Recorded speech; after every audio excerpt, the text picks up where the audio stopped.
toca enfocarnos en lo que es el tema sobre la anestesia regional.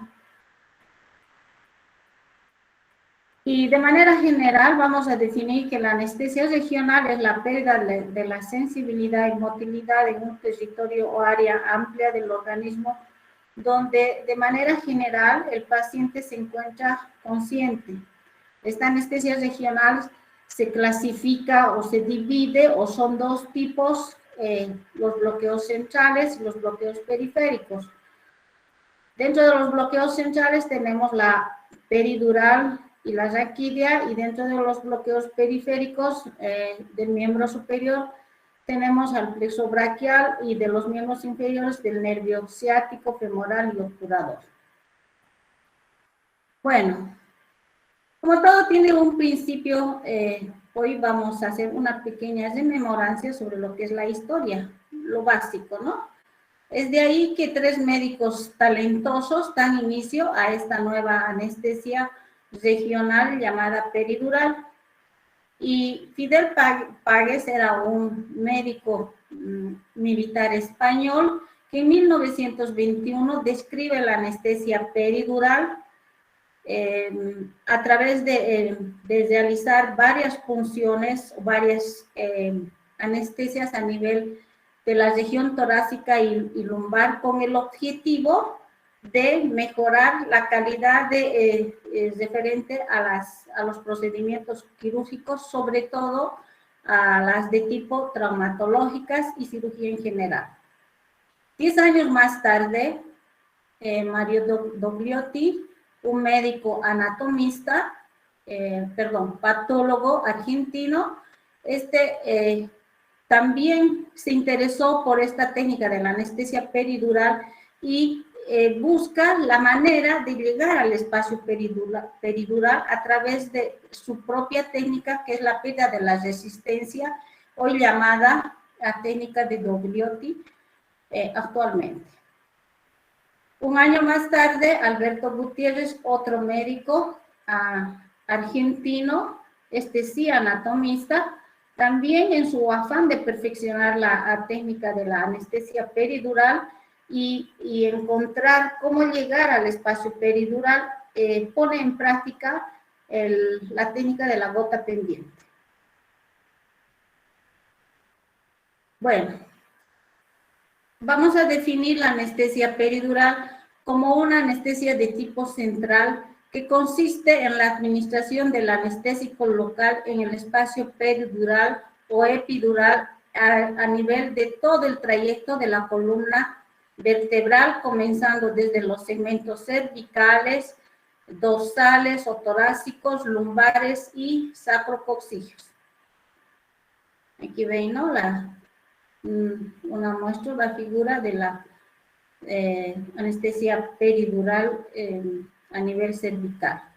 Esta técnica o anestesia puede ser simple o continua. Y para realizar este tipo de anestesia, pues debemos recordar lo que es la anatomía de todo el canal espinal. Y comenzamos diciendo de que el espacio peridural se extiende desde el agujero occipital o agujero magno hasta el hiato sacrococcígeo. Este es un espacio virtual que va a rodear el saco dural y que encuentra comprendido entre las dos hojas de la dura madre, una externa que va a formar el periósteo de todo el canal espinal y una interna que va a dar origen a la propia dura madre. También está limitado, el espacio peridural también tiene sus propios límites. En la parte anterior, el límite anterior está delimitado por el ligamento longitudinal posterior, la cara posterior de los cuerpos vertebrales y los discos intervertebrales. Lateralmente se encuentra limitado por los pedículos y la unión de estos pedículos van a llegar a formar los agujeros de conjunción, por los cuales va a salir las raíces nerviosas. y el límite posterior se encuentra por el ligamento amarillo, aquí lo vamos a ver en la próxima, y las láminas intervertebrales. Aquí vemos el límite anterior, el límite posterior, lateralmente los pedículos y los agujeros de conjunción. ¿Qué contiene el espacio peridural? Las raíces nerviosas, tejido areolar, tejido graso y un conjunto de venas o vasos sanguíneos que van a conformar el plexo venoso de Bartz. Y también sabemos que dentro de del trayecto de todo vaso siempre va un vaso linfático, ¿no? Es decir, también dentro del contenido se encuentran vasos linfáticos. Como habíamos dicho, es un espacio peridural y por tanto, pues la distancia o el espacio va a estar también, va a ser diferente en las diferentes regiones, ¿no? No es un espacio tan amplio que nos puede dar un margen de ingresar o hacer la punción a ciegas, ¿no? Hay que ir con bastante cuidado. Por eso que en la región cervical es muy reducido, que se encuentra entre 1 a 1.5 milímetros, ¿no? Imagínense, ni medio centímetro. La región torácica superior va ampliándose un poquito más, de 2.5 a 3 milímetros. En la región torácica inferior, de 4 a 5. Y la región lumbar, que es la que más se utiliza para realizar esta técnica, pues se encuentra entre 5 a 6, de 6 y 8 milímetros de espacio. Todo el espacio peridural tiene una capacidad de 115 ml a 230 ml, lo cual no significa que, digamos, se pueda administrar esta cantidad en uno solo, sino que vamos en bolos repetidos, ¿no? Y sumando, pues se puede llegar a tener esta capacidad. ¿Qué es lo que vamos a tomar en cuenta dentro de la técnica? Ya han avanzado ustedes en la parte teórica que dentro del primer tema es siempre la valoración preanestésica. Ahí donde vamos a valorar al paciente y el área donde nos va a corresponder a nosotros realizar la técnica respectiva. Dependiendo del tipo de paciente, si el paciente es demasiado ansioso y consideramos que no va a colaborar, pues realizamos una premedicación, puede ser unas horas antes, dentro de las indicaciones 24 horas que hacemos la valoración, o directamente en quirófano unos 15 a 20 minutos antes. Debemos tener preparado el material que vienen ya en kits totalmente descartables, ¿no?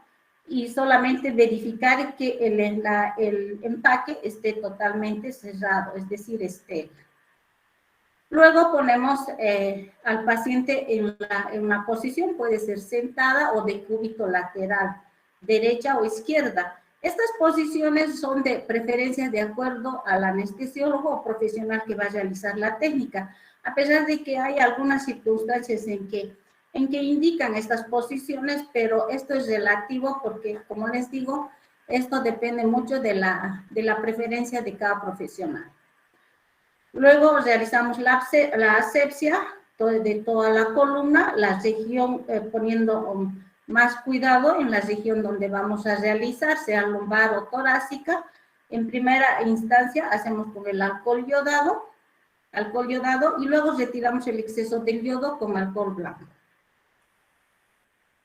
Dentro del material tenemos las agujas, como ustedes están pudiendo ver aquí. Estas agujas antiguamente, las primeras eran metálicas, ¿no? O sea, se esterilizaba.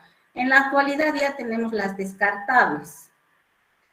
¿Y cuál es la diferencia de estas agujas, a pesar de tener cierta similitud? Es en la punta o en el bisel, que algunas tienen punta roma, donde no son cortantes, a diferencia de esta de la aguja de Crown, que si ven por la línea, imaginamos que es cortante, ¿no? A diferencia de esta que es una punta roma. Estas agujas, esta es la más utilizada actualmente, la aguja de Toll. La posición, como les dije, es a preferencia del profesional. ¿Y qué vamos a hacer? Vamos a delimitar el espacio a realizar, donde vamos a realizar la punción.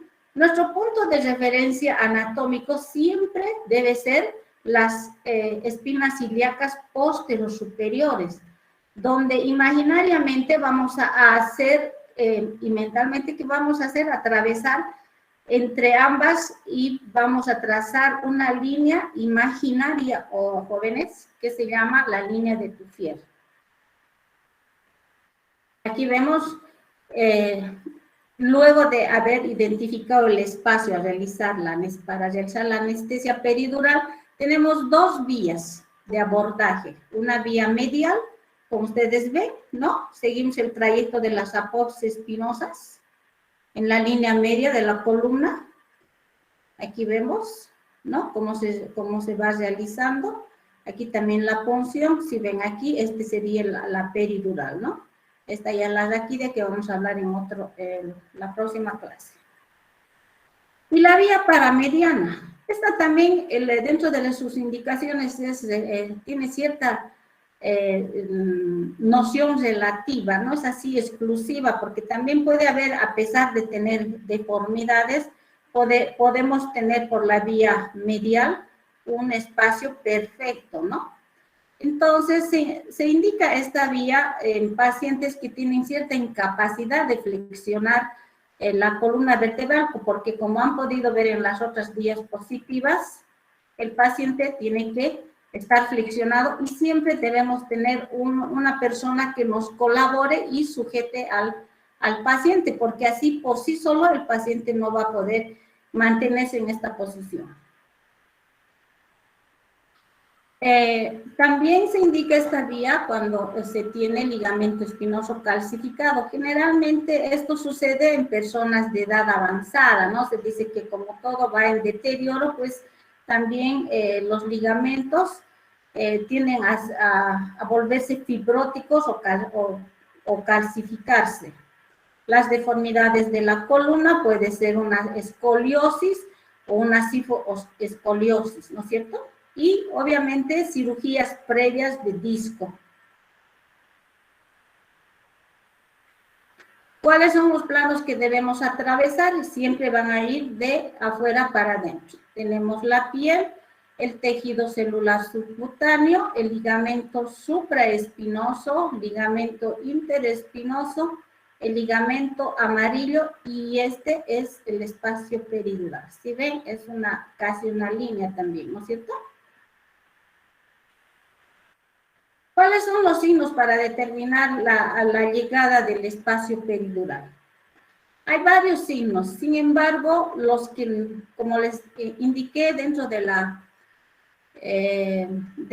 historia, Dogliotti y Gutiérrez, ellos han tecnificado y han puesto en práctica estas dos técnicas, ¿no? La pérdida de la resistencia por Dogliotti y la de la gota pendiente por Gutiérrez. El signo de Dogliotti, ¿qué es? Una vez realizada la punción con la aguja, ¿qué hacemos? Posicionamos, retiramos el mandril de la aguja peridural, acoplamos una jeringa con una cantidad de aire, puede ser entre 3 a 5, no podemos también ingresar mucho porque la incomodidad la va a sentir el paciente, no nosotros, ¿no? Entonces, una vez acoplada la jeringa con unos 3 a 5 cc de aire, vamos haciendo presión en el émbolo de la jeringa. Como ustedes ven, con una mano aseguramos la aguja contra la espalda del paciente y con la otra vamos ejerciendo cierta presión hasta que, una vez que llegamos al espacio peridural, el émbolo va a ser deslizado de manera fácil.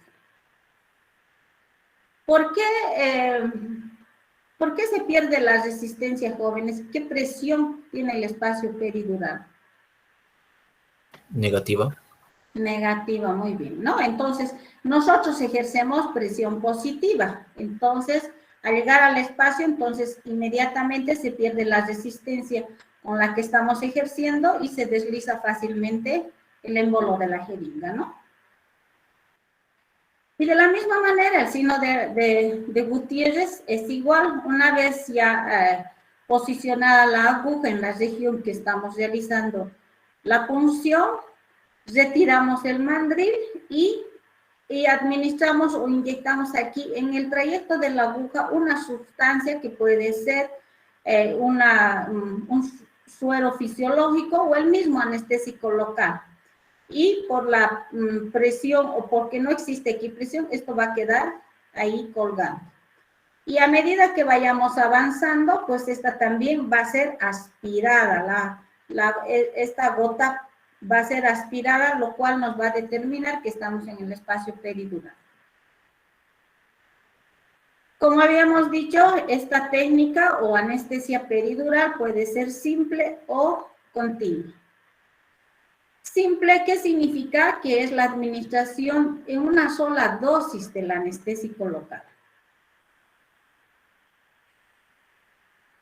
Una vez identificado el espacio peridural, retiramos la jeringa o si se aspiró entonces que ya tenemos el anestésico local cargado y adicionado un opioide, pero previamente vamos a hacer una dosis test con lidocaína con adrenalina al 1 en 200.000. ¿Por qué razón? ¿Qué efecto tiene la adrenalina, jóvenes?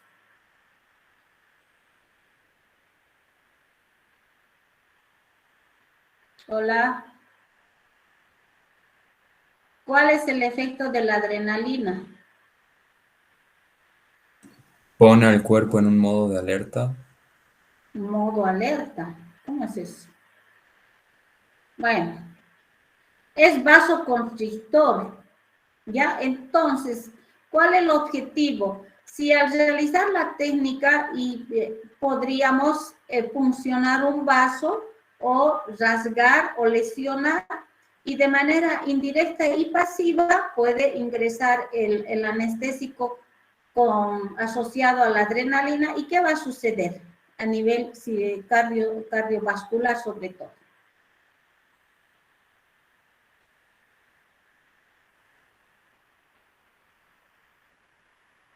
Si es vasoconstrictor, jóvenes, ¿qué pasa?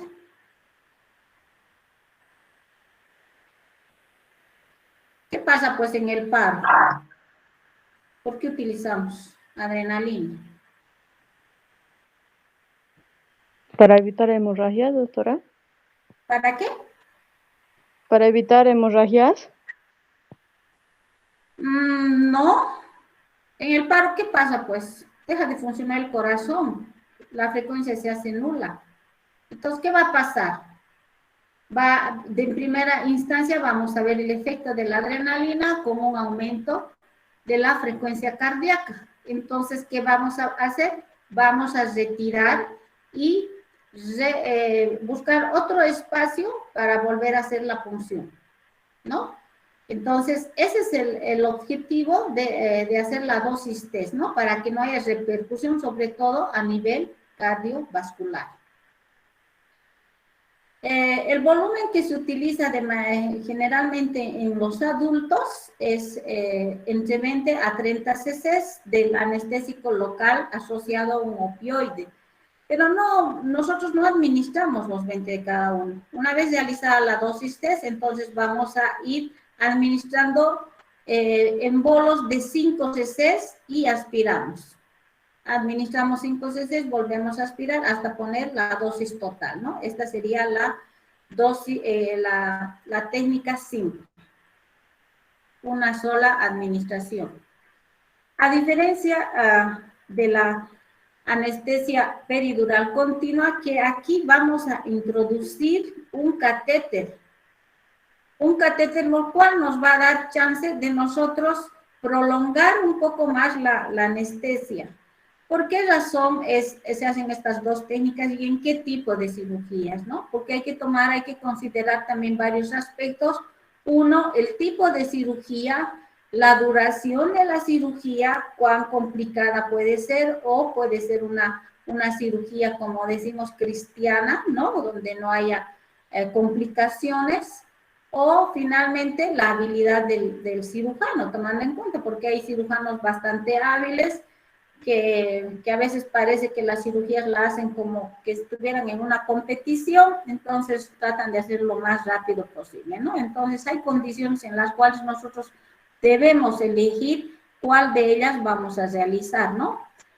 Y también otro de los objetivos de colocar el catéter, pues en los pacientes, es promover una analgesia postquirúrgica, porque recordemos que cualquier injuria en el organismo, o cualquier injuria externa, como es el caso de la incisión de la cirugía, pues produce dolor en el paciente, ¿no? Lo cual impide que éste tenga una rehabilitación precoz y rápida. Entonces, cuando el paciente está sin dolor, ¿qué pasa? Él se puede levantar inclusive horas después de la cirugía, ¿no? Una vez ya identificado el espacio, retiramos la aguja, o una vez que ha ingresado la gota, que se ha absorbido, se ha aspirado, introducimos el catéter.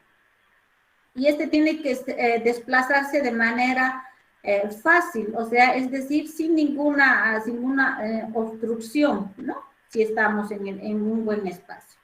Entonces, vamos a introducir en primera instancia de 2 a 4 centímetros, dependiendo hasta qué nivel nosotros queremos alcanzar el bloqueo.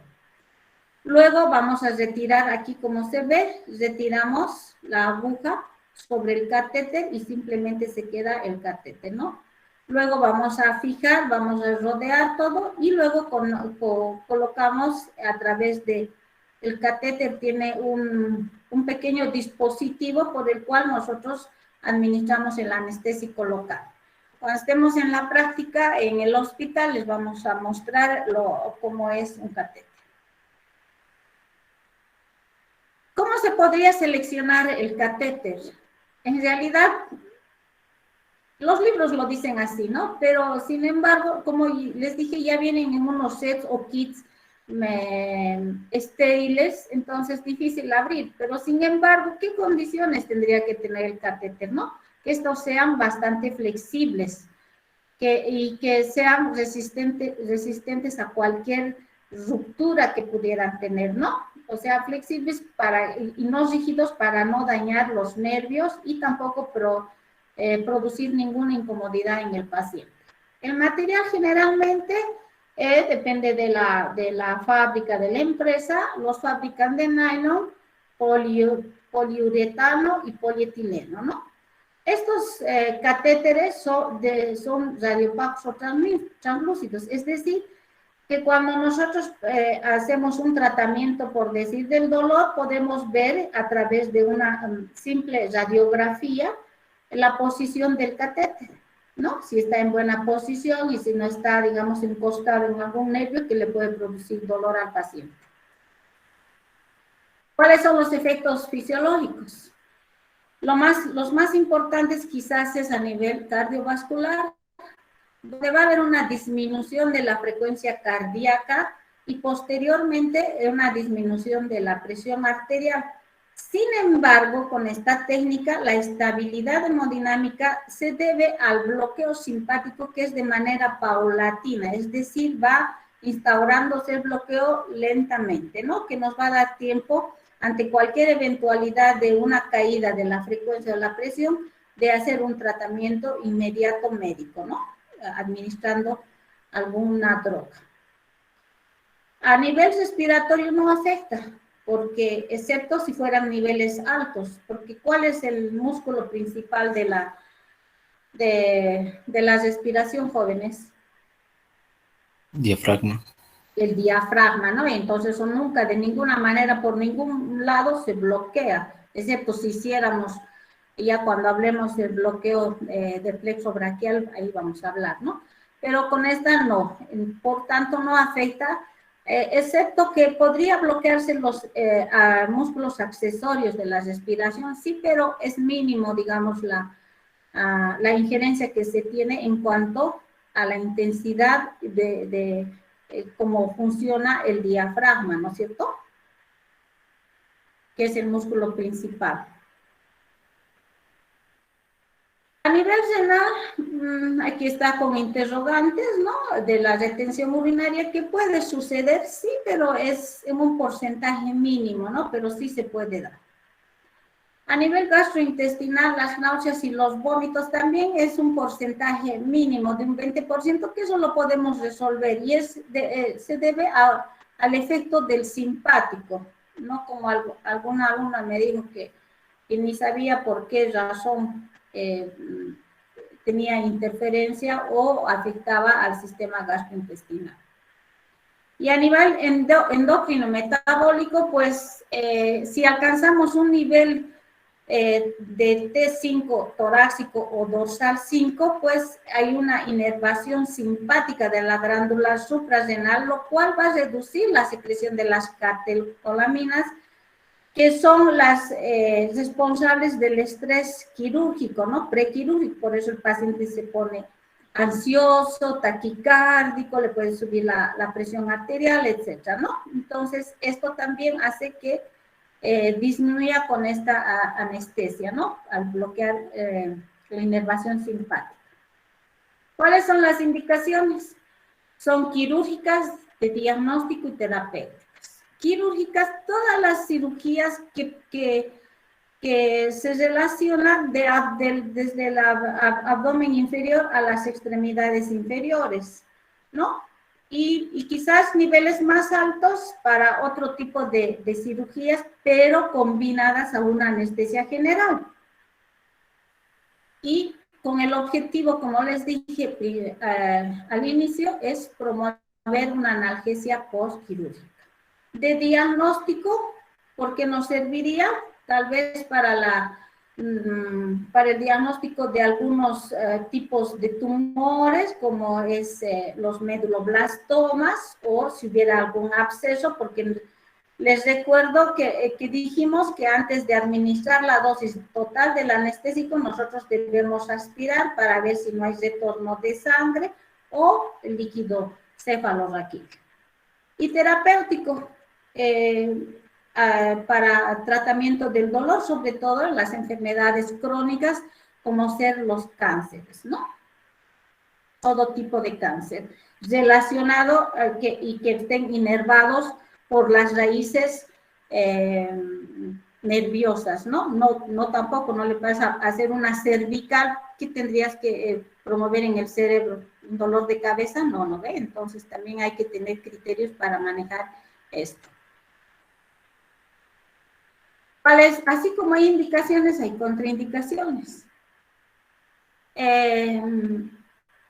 Las edades extremas relativas, ¿no? Relativas porque, más al contrario, se indica que la anestesia regional es siempre una primera opción para nosotros proponer al paciente, porque hay menor riesgo en cuanto al uso de los anestésicos generales, ¿no? Por vía endovenosa, es siempre, ¿qué podemos hacer? Que permanezca más horas, por ejemplo, ¿no? Si el bloqueo peridural dura de 2 horas y media hasta 3 horas, y si usamos un opioide quizás un poquito más, que se prolongue, ¿no? Nada más. Pero al final se va a revertir.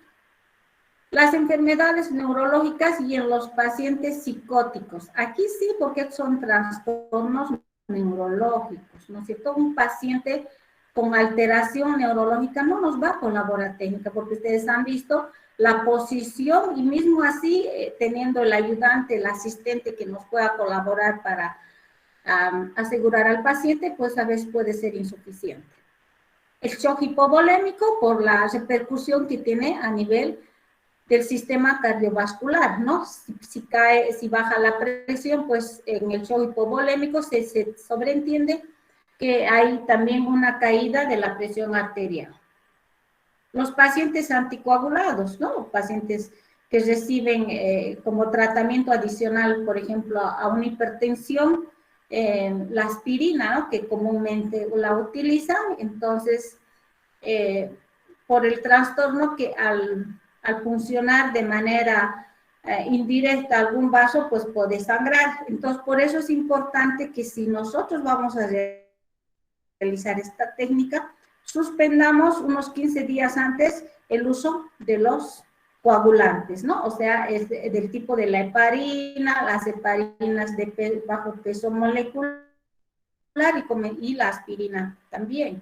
Las lesiones óseas de la columna vertebral, pero han visto también que puede haber algún segmento casi normal con la disposición correcta de las vértebras, entonces no tendríamos ningún problema, ¿no? Y la laminectomía también es relativa, porque si digamos le han hecho a nivel de L3, L4, nosotros podemos ir entre L1 o L2, ¿no? Para hacer el bloqueo un poquito más alto, quizás un poquito más bajo, ¿no? Un nivel más alto o más bajo.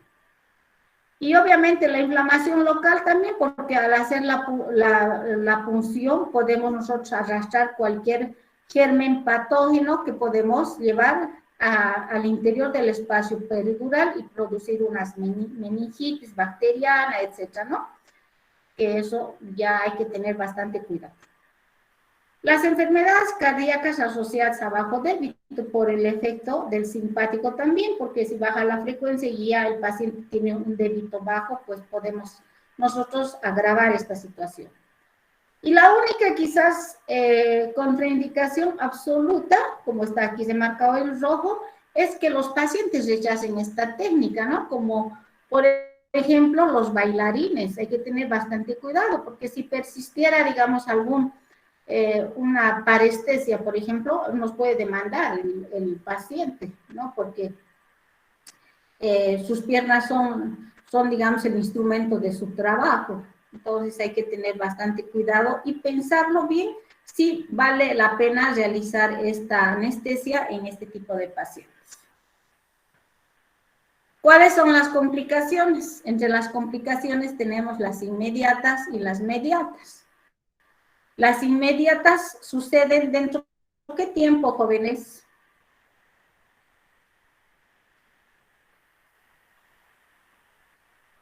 En unos segundos a minutos, ¿no? ¿Cómo? En segundos a minutos. De tibio a frío, ¿no? Después que se administró. Se consideran dentro de las 24 horas, ¿no? Dentro de las primeras 24. Y inmediata se sobreentendería que es tras la administración de la anestesia, ¿no? Pero se espera todavía 24 horas, ¿me entiende? Ese es el tiempo comprendido para indicar que es una complicación inmediata, ¿no?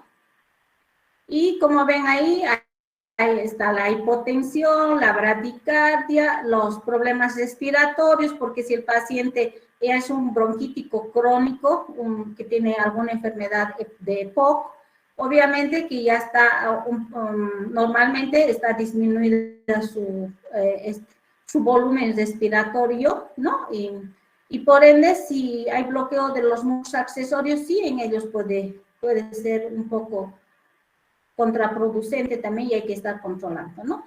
Y las náuseas y los vómitos también por una caída de la presión arterial y por reflejo simpático o vagal, ¿no? Porque recuerden que el nervio vago se encuentra casi distribuido en una infinidad de órganos, ¿no es cierto? Y las convulsiones, que a lo mejor accidentalmente hemos perforado la dura madre y puede haber cierta excitación por una transmisión pasiva del mismo anestésico hacia el espacio traquídeo. Y las mediatas se indica después de las 24 horas y hasta 72 horas, jóvenes, es decir, 3 días, ¿no? Ahora, si alguno de ustedes quiere ser anestesiólogo y bueno, les viene a decir que hay algún problema por la anestesia una semana después, hay que valorar muy bien, ¿no? Porque para el cirujano siempre es más cómodo y simple responsabilizar al anestesiólogo por la técnica. ¿no? Sin embargo, entre las mediatas mencionamos una meningitis séptica y una aséptica, ¿no? La aséptica que puede ser bacteriana y la aséptica, por eso hay que, de tipo viral. Por eso hay que tener mucho cuidado de realizar la asepsia y antisepsia en la región que vamos a puncionar. Y las cefaleas, esto también, si vamos a realizar esta técnica, pues en el paciente, sobre todo en las mujeres, algunos que tienen ya algún trastorno emotivo, generalmente aducen, ¿no? Presentar un dolor de cabeza, entonces ahí hay que poner, si vamos a hacer esta técnica, preguntarle, indagar si tiene cefaleas, qué tipo de cefalea es, porque también la cefalea no es así, y decir cefalea, ¿no? Tiene ciertas características, ¿no? Inclusive inicios, y en algunos casos hasta algunos pródromos, es decir, hay anuncio de que le va a doler la cabeza cuando es estimulada, por ejemplo, en las migrañas, ¿no? Algunos pacientes desencadenan a la luz intensa, ¿no? Entonces, ese es un pródromo. Las raquialgias y las paraplejías, y esto hay que tener cuidado, ¿no? Porque también de inicio, después de las 24 horas, si nos dice que el paciente sigue con una sensación de hormigueo, pues habrá que hacerle un tratamiento médico con corticoides, y las paraplegias, si van más allá de las 72 horas, pues entonces un poco de fisioterapia para ayudar y recuperar el tono muscular. ¿Cuáles son las ventajas de esta técnica? Es que conseguimos tener una región anestesiada definida, ¿no? Es decir, nosotros podemos delimitar hasta qué nivel debemos bloquear, ¿no? Por ejemplo, para cirugías de cadera, por decir, ¿no? Que lleguemos a un nivel de T12 está más que suficiente ese nivel para ese tipo de cirugía. Luego, otra ventaja es que esta va a durar más que la anestesia raquídea, ¿no? Va a durar entre 2 horas y media a 3, y en algunos casos, con mucha suerte, hasta se prolonga un poquito más, ¿no? Entre 4 horas. Y lo más formidable de esta técnica, si es la continua, pues es que podemos nosotros, después de las 24 horas, aumentar un poquito a través del catéter, administrar un anestésico local, siempre asociado a un opioide, que es lo que va a prolongar la analgesia del paciente, ¿no? Y para una recuperación pronta. Otra ventaja también es que estas van a reducir al mínimo la cefalea y las meningitis y la aracnoiditis, porque nosotros no vamos a entrar al espacio espinal con esta técnica, ¿no? Es en el espacio peridural. Y obviamente las molestias digestivas, como les he dicho, son mínimas, y la retención urinaria casi no se desarrollan, y si sucede, puede ser pues entre 100 pacientes, 1 o 2 pacientes, ¿no? Que es una incidencia mínima. ¿Cuáles serían las desventajas? Dificultades en la técnica, no tener experiencia, o que sea un paciente que no colabore.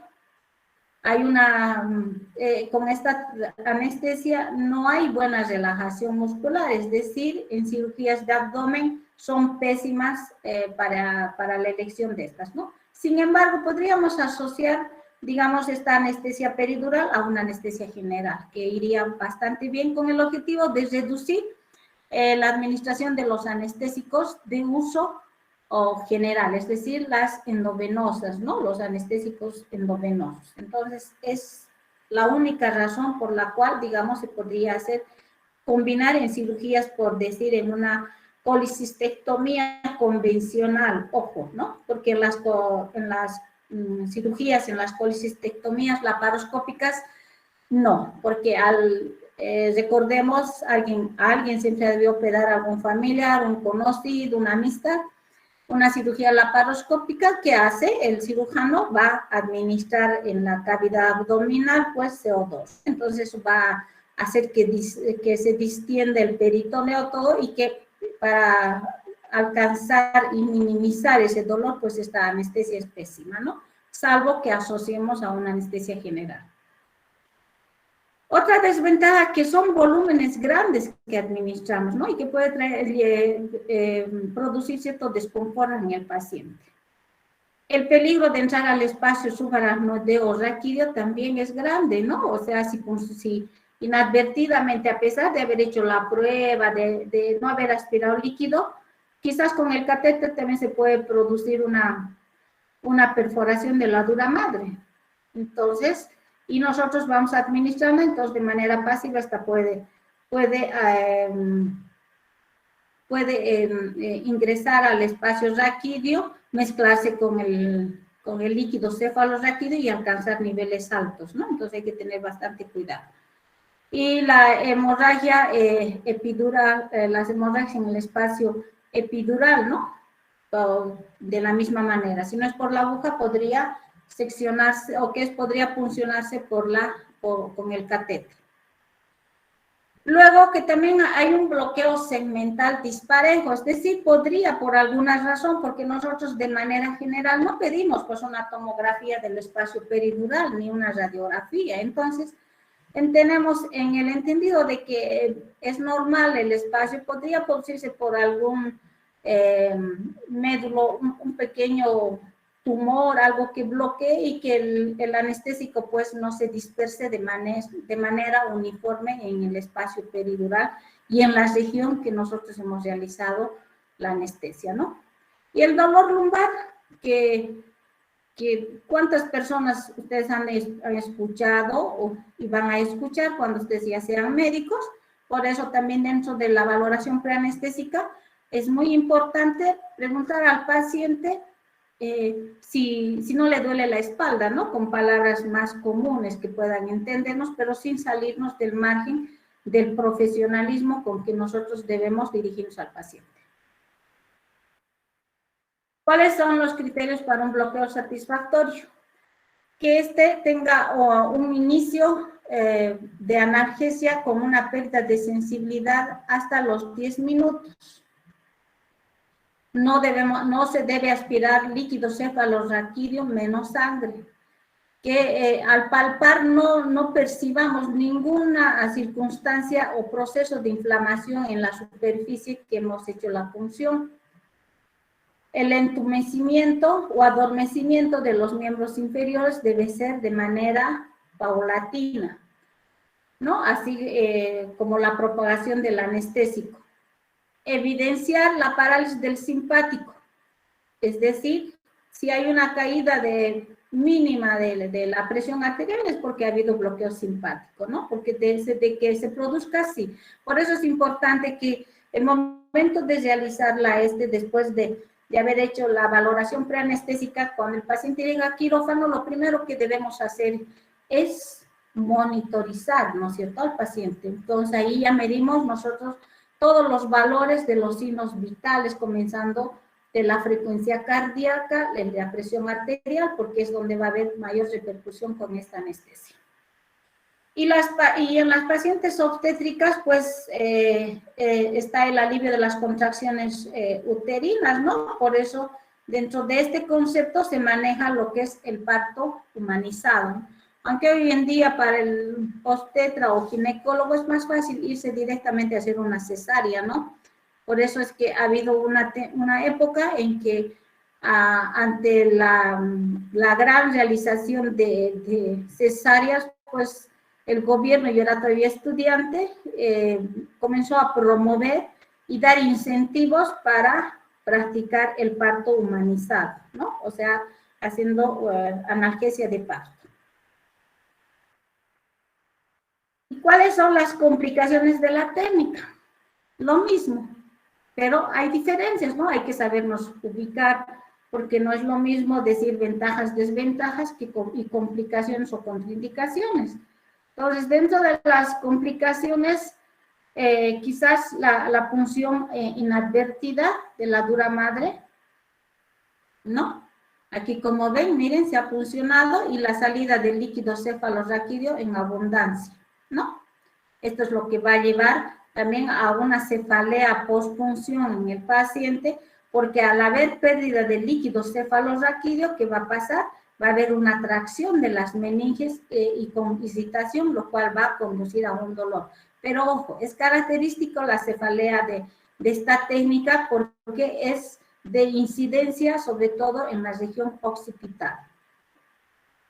Ahora, si les dicen me duele aquí en la región frontal, parietal, entonces el origen ya es otro, ¿no? La causa es otra. Entonces, la característica principal es que esta sea en la región occipital el dolor. La inyección subdural, si no nos hemos dado cuenta, pese a eso, hemos administrado, pues todo esto va a ir y se va a transfundir a través de la mezcla con el líquido cefalorraquídeo y puede llegar a niveles altos.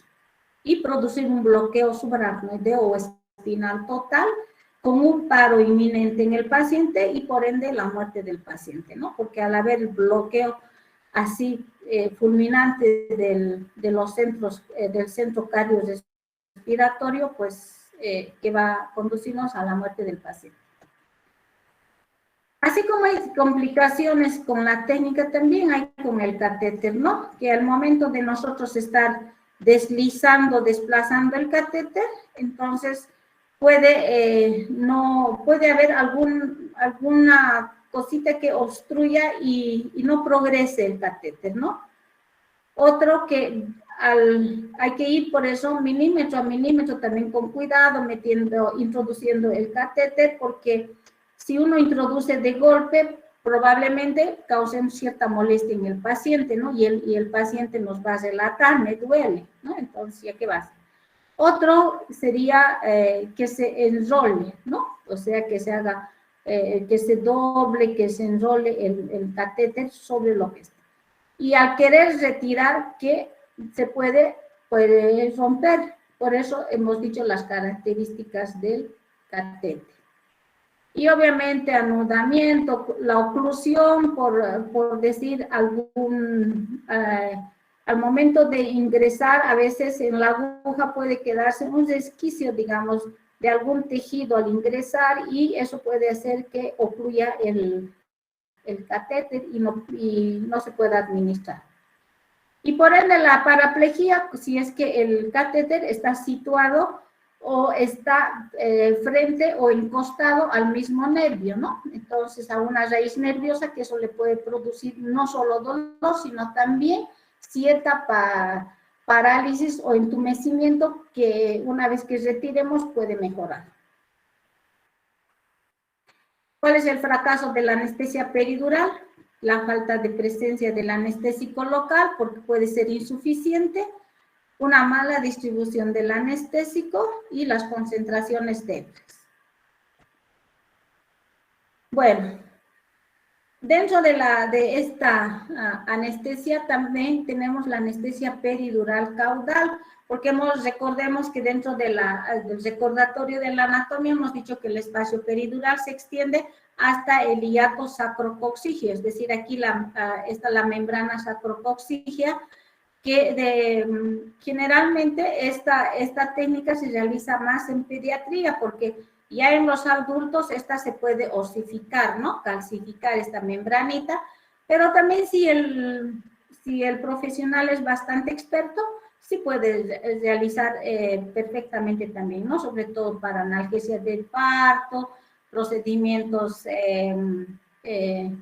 geniturinarios, etcétera, ¿no? Entonces, como ven aquí, esta es la posición, la aguja ingresa en 90 grados, luego hacemos un poco de dirección, cambiamos un poco oblicua a 45 y luego se hace casi recta y como están viendo, ¿no? Primero así ingresamos, chocamos en el huesito, retiramos y hacemos un ángulo de 45. Aquí vemos en el paciente, puede ser en los niños de cúbito lateral, identificamos también el hiato sacrococcígeo, no debemos perder la dirección. Y ojo, aquí también ven, ¿no ven? Primero vamos a delimitar siempre como punto de referencia las espinas ilíacas posterosuperiores y eso, de ahí nosotros con el dedito vamos a ir bajando hasta encontrar por la línea media aquí el hiato sacrococcigeo, ¿no? Y una vez identificado, no debemos perder nosotros el sitio donde vamos a realizar la punción, como están viendo, ¿no? Aquí ven el alcohol yodado, ¿no? Todo esto, y aquí esta región que se ha extraído o se ha retirado el exceso del yodo, ¿no? Para evitar el... Aquí igual vemos, ¿no? Como al principio, y hay administramos. Ojo, obviamente que también hacemos la misma prueba de la pérdida de la resistencia antes de administrar el anestésico local.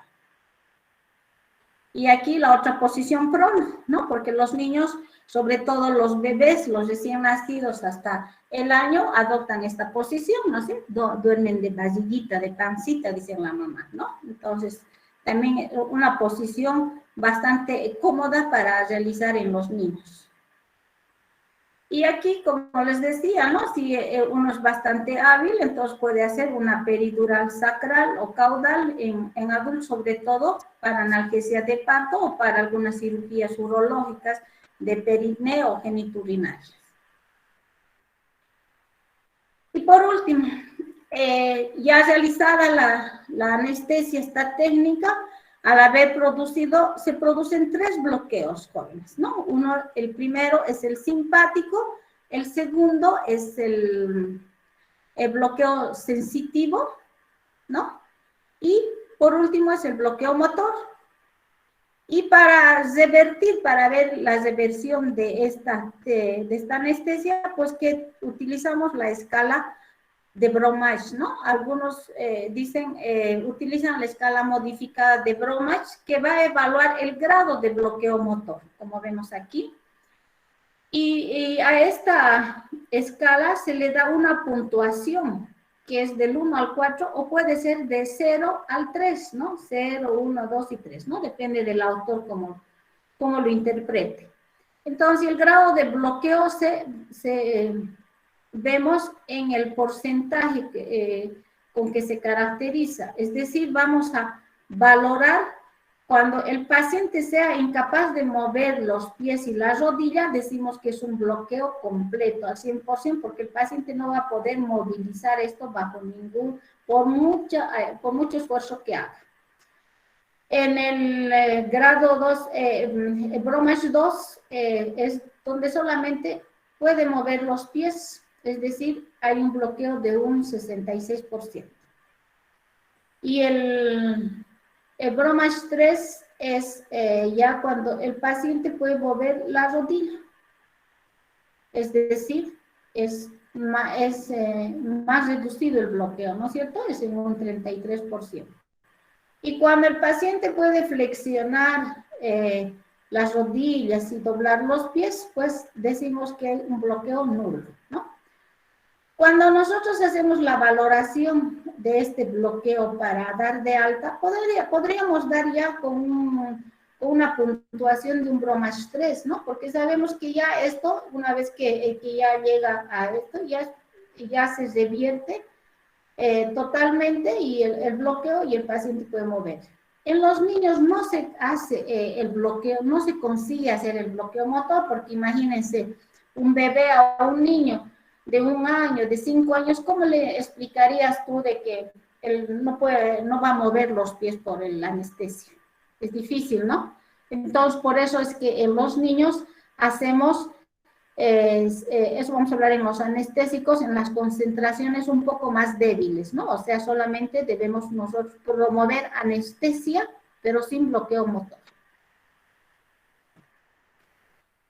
Y eso sería todo referente a lo que es la anestesia peridural jóvenes. Aquí esta figura es una figura de renombre mexicana, Frida Kahlo, que ha sido una de las pacientes que ha tenido múltiples accidentes, como la ven insertada ahí con una serie de